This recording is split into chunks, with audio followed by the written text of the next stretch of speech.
उसमें स्कूलों में जो कमरों का मामला है, कंस्ट्रक्शन का, जिसमें भ्रष्टाचार हुआ है, उसको लेकर के मनीष सिसोदिया जी ने मेरे खिलाफ एक डिफेमेशन केस डाला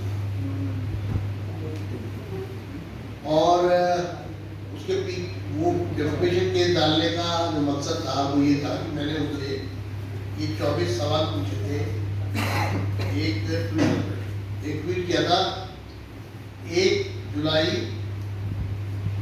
2019 को, और उसमें ये 24 क्वेश्चन पूछे थे।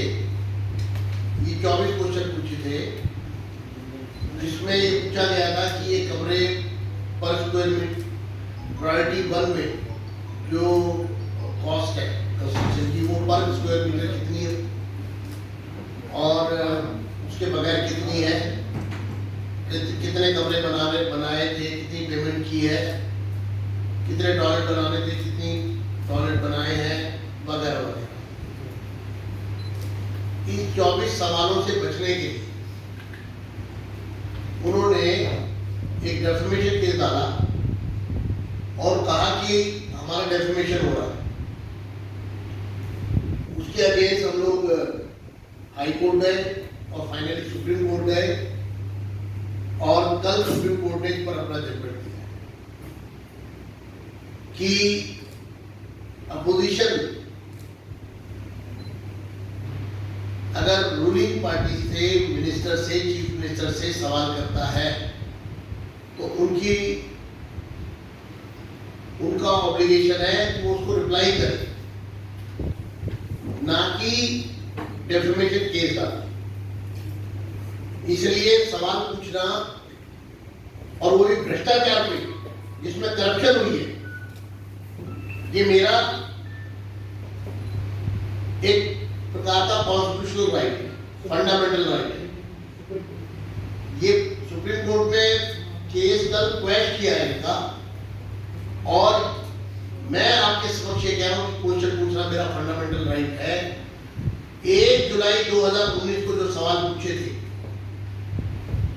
जो आम आदमी पार्टी की नीति है, केजरीवाल की नीति है कि भ्रष्टाचार करो, मामले को दाबो और नहीं दबे तो फिर भागो।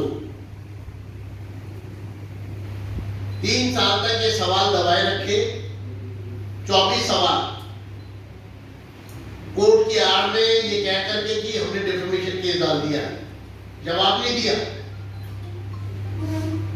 और अब क्योंकि सुप्रीम कोर्ट ने कहा कि सवाल सही है, पूछे जा सकते हैं और क्वेश्चन कर दी उनकी जो डिफेमेशन केस था, तो आज मैं ये सवाल दोबारा से पूछ रहा हूं कि मुझे मेरे 24 सवालों का जवाब दीजिए।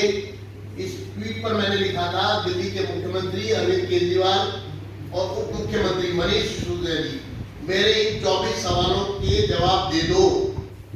मेरा दावा है कि मेरे सवालों के जवाब ही कमरों के निर्माण में आपके द्वारा किए गए घोटाले की पोल खोल देगा। पर आप सवालों के जवाब देने से कतरा रहे हैं, लेकिन मैं जवाब लेके रहूंगा। और आज मैं कह रहा हूं 3 साल बाद कि मैं सवालों के जवाब लेकर रहूंगा, क्योंकि ये सवाल के जवाब ही आपके भ्रष्टाचार और आपको जेल की सलाखों के पीछे पहुंचाने के लिए काफी है। आपकी जानकारी के लिए सवाल दबाए डिफेमेशन केस डालकर, उसके बाद 25 जुलाई को हमने एक सीबीसी में कंप्लेंट डाली स्कूलों में कमरों के भ्रष्टाचार को लेके। हजारों करोड़ के जो भ्रष्टाचार किया स्कूलों के कमरे बनाने में, उस पर रिपोर्ट आई फरवरी 2020 में।